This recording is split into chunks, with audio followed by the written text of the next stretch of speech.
Good afternoon. Everybody can hear me? Excellent.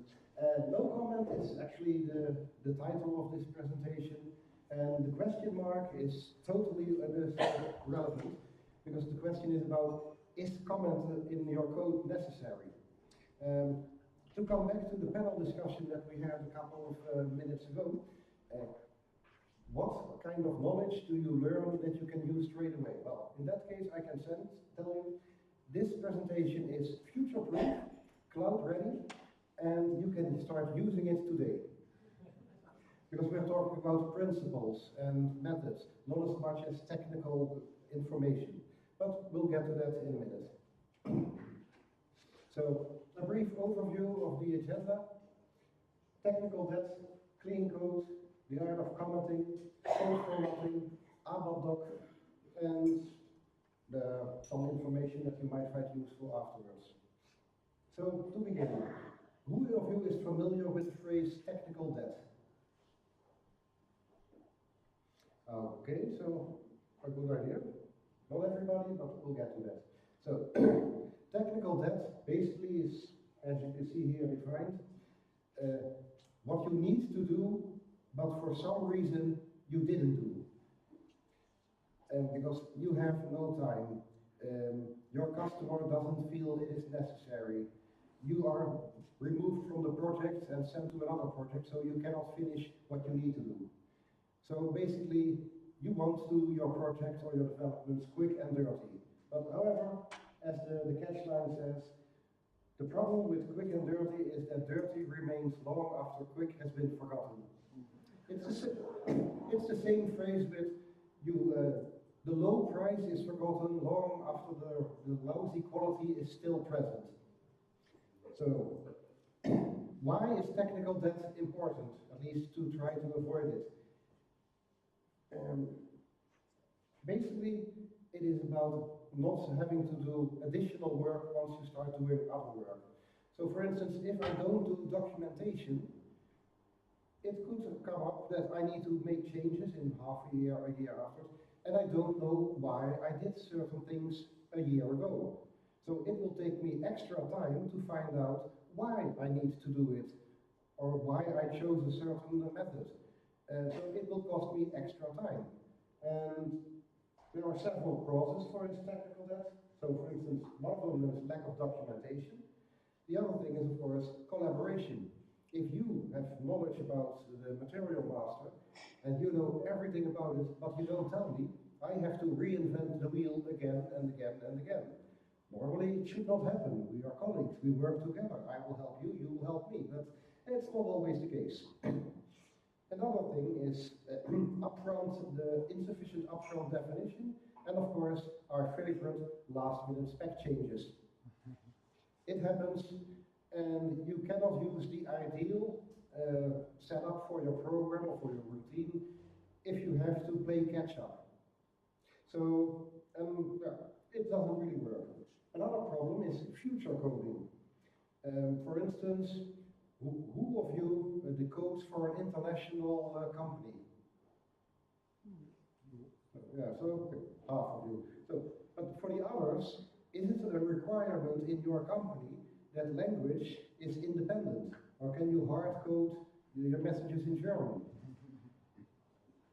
So yeah, you can do so, but you can also do future coding. Future coding done right is you mean what? You use language dependent text so that if you need to translate it, you can do so easily.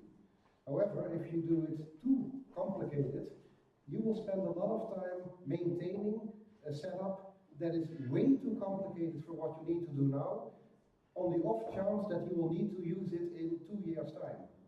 So, yes, do think about the future, but do not overthink about the future.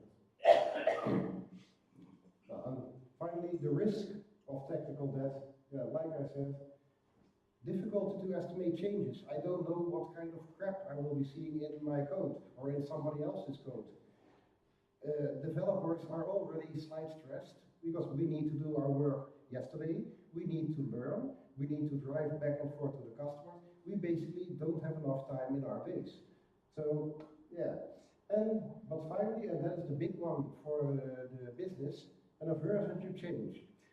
Who of you have heard of the include MV45 AFZZ? I rest my case. I have worked at a company or for a client, the user company, where they had been using that include for about 15 years. So you would actually see the different development methods that they used during those 15 years. First they add extra includes, then they went to classes, then they used bodies. So you could see the entire history. But the problem was it was so complicated that if you pushed here, somebody dropped that there. So a version to change, you don't want that. You need to be able to make changes when the business needs them. In the meantime, if you have any questions, feel free to shout them or keep them until the end. It's all perfectly fine with me. So, what is one of the solutions that we can use to prevent technical debt? One of them is clean code. Who is familiar with clean code? Okay. Quite a few, nice. Who of you actually uses it in their daily work? A bit less. I'll admit I am guilty of that too. Stress gets in the way, customers have priorities, so you want it, but it's not always possible. So, a brief overview of clean code. It's easy accessible, it's easy to read, it's a clear error handling strategy, it implies readability and maintainability, it is minimal, you don't want any method that will do 10 things, you prefer to have 10 methods for each one thing only, and they interact. But if you need to make a change, you can pinpoint where you need to make a change. Because, let's be realistic, who of us has never been forced to wait until another developer finished changing the object you want to change? It is also good at what it does. And then we come to the main part of my discussion, my presentation today, comments. Comments should be as little as possible, but as many as needed. And also, they should tell you why, not what or how. Because as we will see in later sheets, you can write very interesting, very bad comments who will not really help with what you're doing. Because in the end of the day, my legacy is my code. Code I write will be reviewed by somebody in, say, 6 months, or in a year, or in 2 years, or in 5 years. I might even be the one who looks at my code in 5 years, and I might be wondering, what the bleep was I doing? I don't know. So, make life for yourself easier and document the right way. So, I spotted this on Twitter, and basically seeing this tweet got me started on this presentation. Documentation is a love letter that you write to your future self. But then again, is it a love letter or an apology? If it's an apology, because you messed up, you might use the next template, which is on this page. Sorry, future me, I messed up. And of course, this cartoon here, you don't look at it when you look at the code because you don't see it, but I am certain that almost every one of us has made code that when reviewed, the day after, a week after, people have been telling yourself, it's not really that good. I could have done better, but for some reason I didn't have the time, I didn't have the effort. I just didn't know what I didn't know then. And standard phrase, if all you know, if the only tool you have is a hammer, it is remarkable how much your problems seem like nails. So, now for the fun part. What should you comment and how should you comment? First thing, okay, explain what is happening. Then again, don't overdo it. If I write select star for Mara, I don't need to tell you that I'm reading the material master table. You should know, but I've seen it done. Comments should be clear. Because, remember, if you are using methods, calling methods, calling methods, calling methods, it might be rather tricky for somebody who is not familiar with your code to actually actually understand what is being done here. So if you write really complex code, document it, that it's clear to read. Another good point for the comments is to write it as, or to use it as a design template. So if I need to write a method, I will probably make some notes. Okay, get my data, retrieve get the standard parameters that I use for the user, process the data, do the output. Yes, I know it is very waterfall-like, but a lot of my work is waterfall-based. I can't help it. Comments that warn you about the consequences.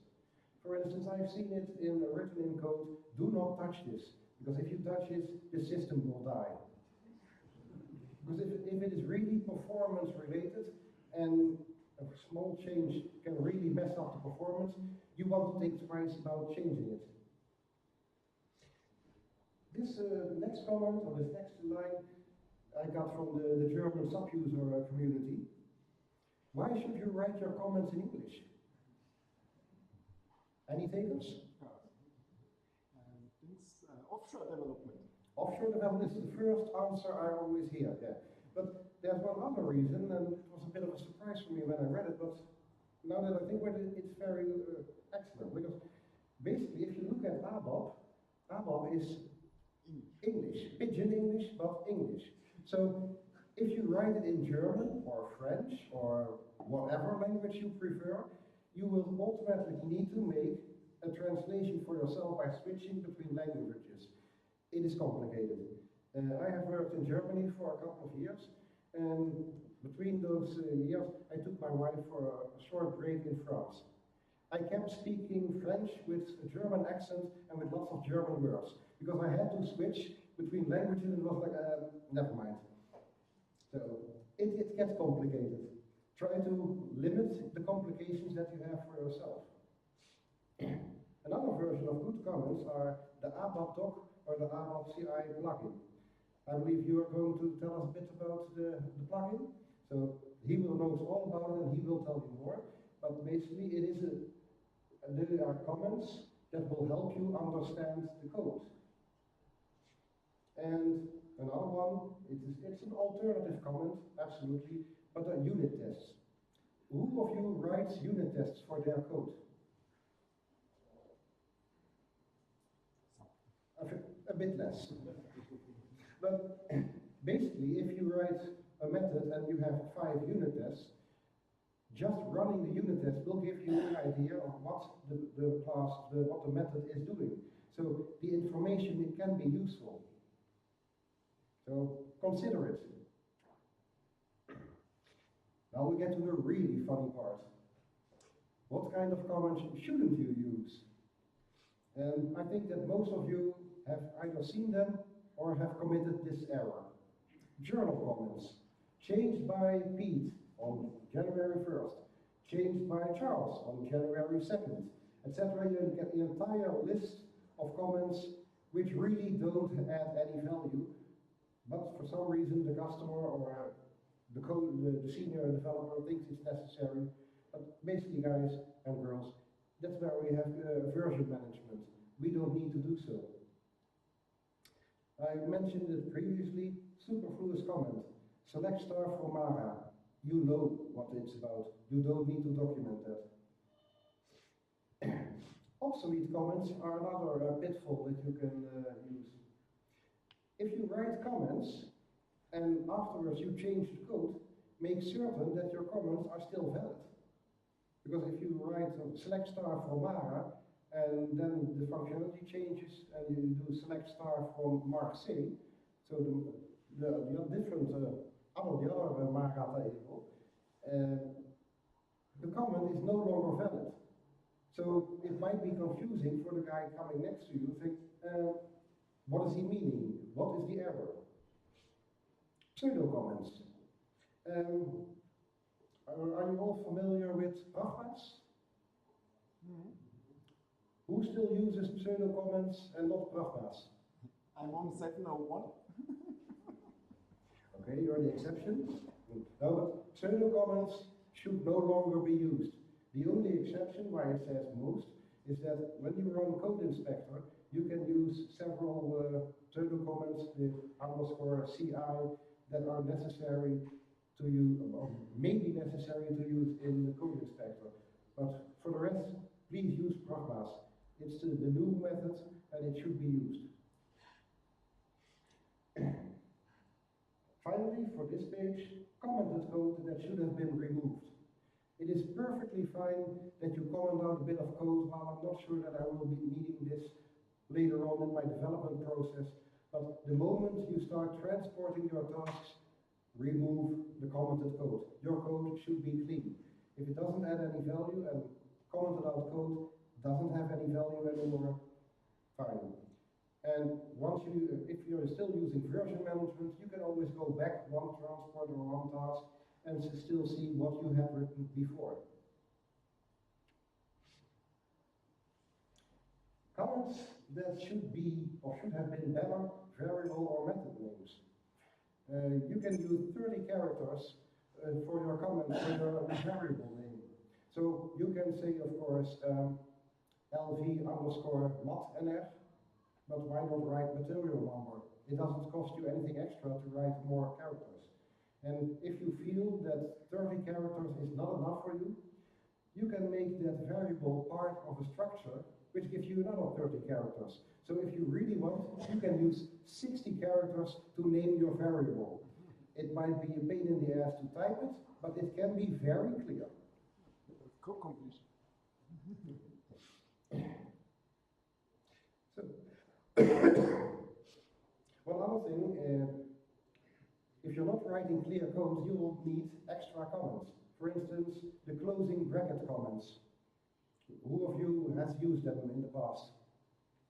Start, if, blah, blah, blah, blah, blah, and if for this condition. Yes, if you are writing in the if and if structures that are this long with 100 lines of code, it might be useful to add, okay, this and if belongs to this if.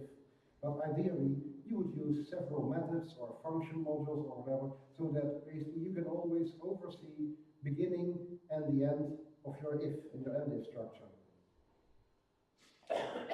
Now we come to the part where SAP can be abused by quality inspectors. In Code Inspector, you can say that you need to write at least X% of comments. So I have had on occasion at customers been given this warning, you didn't write enough comments. Yes, but my code is clean. The Code Inspector says that you didn't write enough comments. So I have added comments, this is a dummy comment. Why? Because the Code Inspector didn't give me a warning then, because it said, hey, I have 10 comments, you have 100 lines of code, it's all good. But really, if something like this happened, I would have a chat with the quality guy in your department or in your project and say, well, is this really necessary? Because you don't want to write comments that have no function just because SAP wants you to. And one other thing is global comments in a local place. If you write comments about one specific method, do not place them up top. Place your comments where you are working on the code that you're dealing with. Because you can always write comments on paper, but paper will get lost, or the site will be down, or it will not get updated. If you do comment, do it in your code. Because most developers, me included, will look at the code foremost and first. And not some paper that will be obsolete by the time I get to it. And I mentioned that my code is my legacy. And now we come to the part where you leave a very bad legacy. For instance, I googled the subnodes and I typed in fuck. The system came up, do you mean fuck you SAP? So I said, well, why not? And I get 4 hits.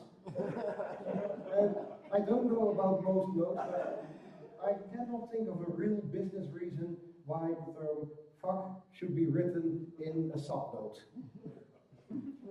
Of course, this is slightly confusing, because if you just type in fuck, it will give you the same 4 results.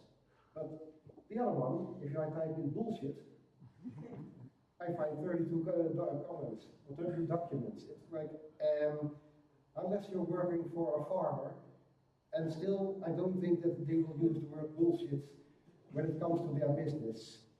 It's good, but I don't think so. So these are really, okay, absolute no-nos. Funny comments can be used, but yeah. Who of you is familiar with Doctor Who?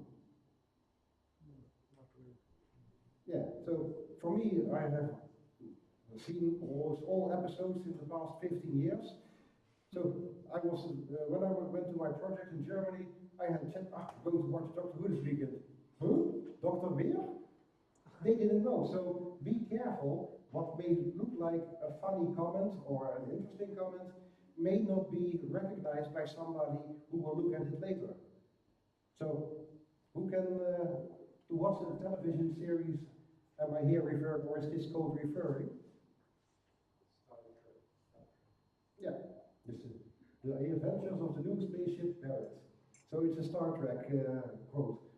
Some people recognize it, but there are only a few of you who actually do. So for most of you, this is nonsense. This is a fluff comment and should not be in there. Yeah, I can understand that it is fun and that you feel frustrated that you write a code like that or comment like that, but it doesn't have any value. So think about it, write it, and then delete it so that it doesn't end up in your code.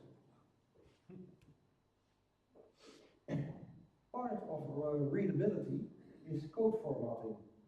Who of you loves pretty printer? I rest my case. So pretty printer makes life easier. What I have always said, a lot of my job is pattern recognition. Because if I look at code, I see something weird, I might have a look at it because it might be the solution for the bug. So pretty printer setup, this is the standard I use and almost everybody I use. Uppercase for the keywords and the rest lowercase with indentation.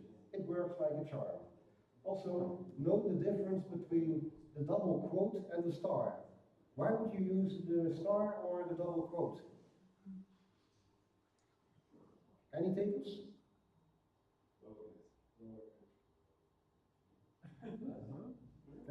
That's a different topic.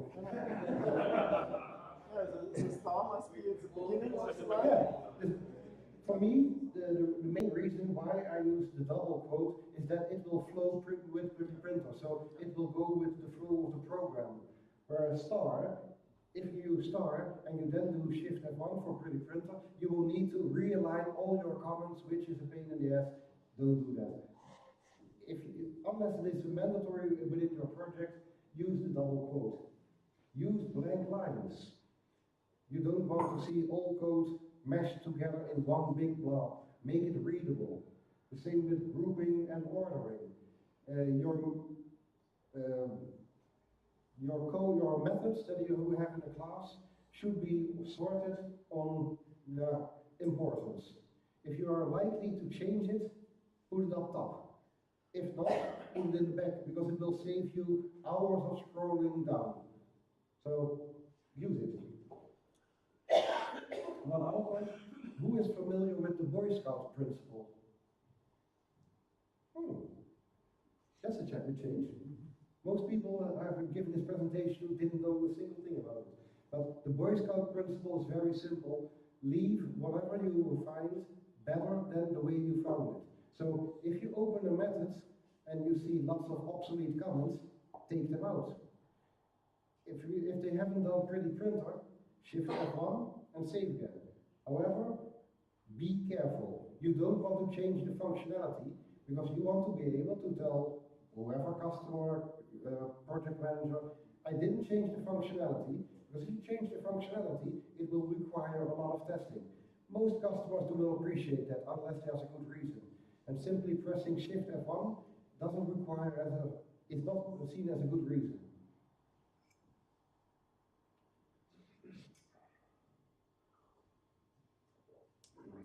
Who of you is using ABAP Doc in their code because they want to, not because the system requires it? Yeah. So for the ones who have used Eclipse, ABAP Doc is a way to generate code or comments yourself to make it easier to see. Because you just, as it states there, double quote, exclamation mark, and Eclipse has some functionality that will create for you the comments. So if you go to a method and you hover on it, you can ask for help and it will show you the way the comments, the parameters, so it is easier to see what is done. It reduces your documentation. You can synchronize with SE24 and 37, and you can even export it as HTML. So you could create, if you want, a website or an internal website with all information. Code Inspector will also support it, so you can say, okay, well, you need to, it is mandatory to use ABAP Doc in specific places. An example, public section, class methods, comments, and if you hit the button in Eclipse, you will get similar information as is shown here in yellow. Of course, documentation can be very dependent on your customer standards, but this is a way that you can actually use. So now we come to the end of my presentation. If you are interested in reading more about this, here are a couple of links with a couple of books that are useful on this topic, okay, on clean code and on technical debt, and of course, what you should or should not do with comments.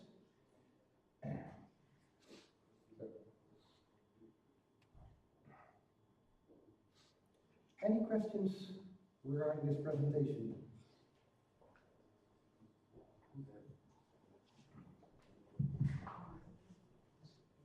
Okay, you said this with recording the changes, let's say in the method header for the field, change something in January and somebody else, and you can use version control. But if you don't use ABAP Git, where you can actually make a commit and write a message, what did you change? If something breaks further on, and then I have to check, okay, who changed it? And I see that field changed it in the version management, but I don't know to which topic, why did he change it? And in this small comment, it doesn't have to describe everything. It can reference, for example, ID of a bug or something like this. Then I can go back and see, okay, why did he do this change? That's what I mentioned in the beginning of the presentation. Ideally, you document why you do something and not necessarily what you do. So it may be that you use a specific function module because it will give you exactly the information you need and nothing else. But documentation will still remain necessary. The only problem is, how do you document? And I have given you some arguments that you can use to write documentation or not. But of course, it is not a complete list, and it may not be relevant for your project. And I have not touched on ABAP Git. ABAP Git may require different documentation rules. So you also need to have a look at, okay, what will work for my project? You can start using this tomorrow, but it doesn't mean that it's the right fit for your project. So it is information that you can use, and maybe this will need to be altered when I give it next to include ABAP Git. Just one more follow-up. You said about sorting the methods by importance, that you don't want to scroll down. But I think when you start scrolling in a class, it means it's not clean code. You should refactor the class and not, when you have hundreds of methods, it's not an object anymore. Unless it's a Swiss knife class, which does everything. Could be. But yeah, for me, but I hardly write this classes with hundreds of methods. But it could be an argument to say, okay, well, I'm going to do it differently because I want to keep things separate. But if we go back, it is not also sorting part of it. It is also ordering. So if you want to keep certain methods together, then that is perfectly valid. But methods that should not or that will hardly ever be touched, do you need to keep them up top? For instance, if you have material master methods, okay, put them together, and within that group, put the important ones up top. But is this not a hidden class then inside? No, it's not about a hidden cost. It's basically all methods are visible. You can always, of course, say, okay, I'm going to use a different class, but that's a different discussion. That's a design decision. Does that answer your questions? Okay.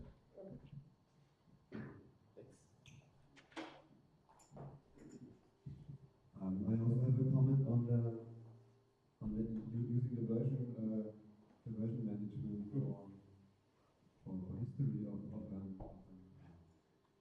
an object. I don't think it's very practical, because when you work with transport copies a lot, then you have dozens or hundreds of versions for each object, and also you just see the owner of the transport request and not the person who did the change, which could be another person. So I do think that I have to contradict you in one thing, namely I think the history should be commented, like who did what change on a very high level. So that's my experience of it. And it's also a recommendation with the SAT to make this maybe a reference, like a Jira ticket or something like this. No, I commend you on giving me feedback. I like that, because we can only get better. But yeah, it may be necessary for you. My projects mostly don't use transport of copies, so it gets moved. But yeah, it can be relevant. But I doubt that transport of copies really create a version. Only get a release with main transport you get a version. Okay. Switch it off. New version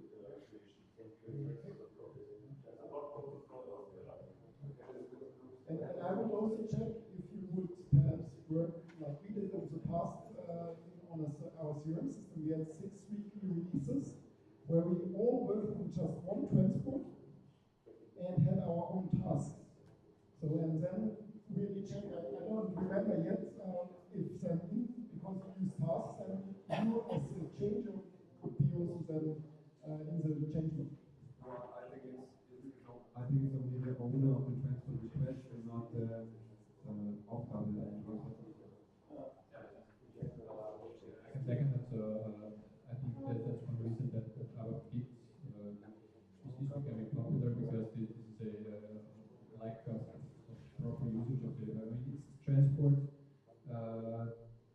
usage and transport management, and less focus on versioning, banking SAP history and that. I think from a common side, to get back to your presentation topic, I think it should be less important who did the change in the code. From a code perspective, maybe it's important from an auditor and an internal revision perspective. Yes, but from a code perspective, it shouldn't matter who wrote the code.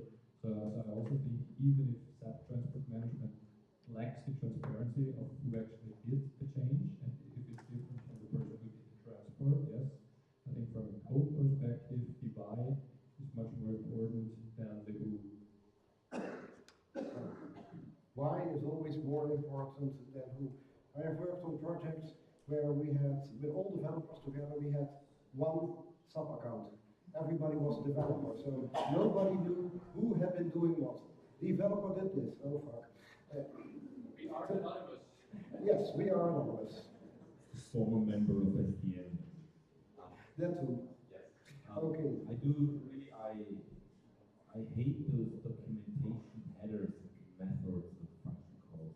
Like basically the first page of the code is senseless. And there are those history comments. Senseless. Put it in the code, maybe, on the topic where I say, I changed from this function call to this function call because as a bug reason, maybe you give the incident number or something, then you have a cross-check reference in some incident system, but having Lawrence changed it in March doesn't make any sense to me, this information. Remember my presentation, no comment. I have to make at least one last comment, because in my experience, it really does make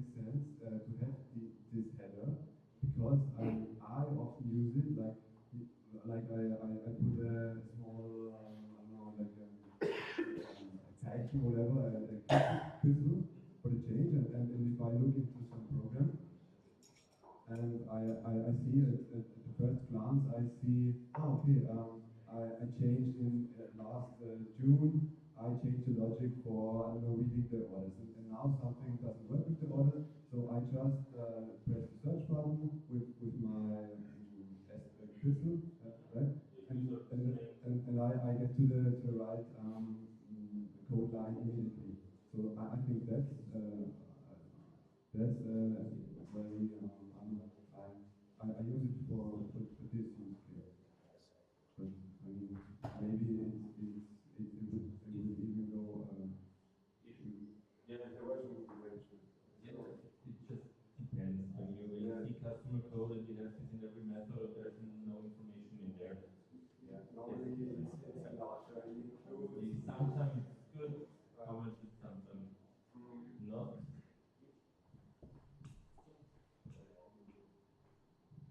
Sorry for the interruption before with the word order case. We had a discussion here. Off topic. Can you explain why you have your setup in the printer with uppercase for the statements? Our sector, we prefer lowercase for everything. No. Because ABAP evolved and we are in the 21st century and the uppercase stuff reminds us to 1980 or so. Oh, okay, that may work for your project or your company.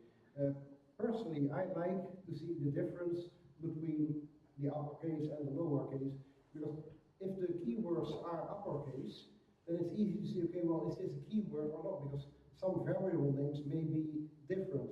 And you see the structure of the sentence clearer if I use the difference. But if you are perfectly fine with everything lowercase, then by all means, switch it off and have fun.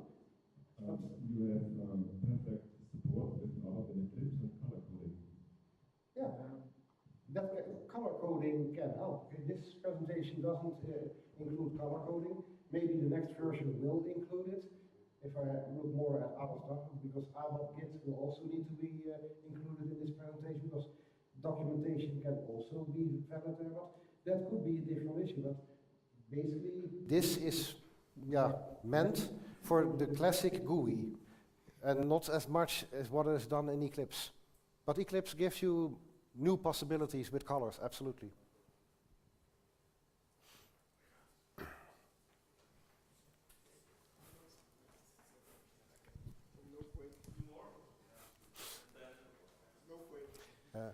I would like to ask which kind of approach that saves me more time and effort through my coding.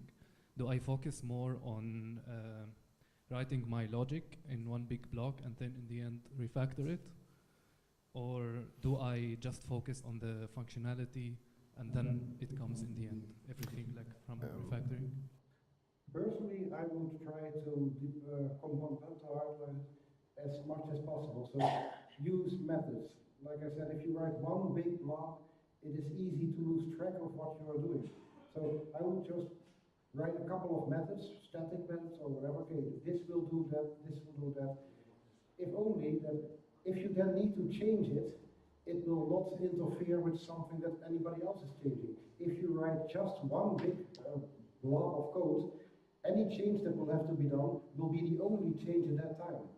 So the more you cut it up in small pieces, the easier it is for maintenance, as long as you do it clear.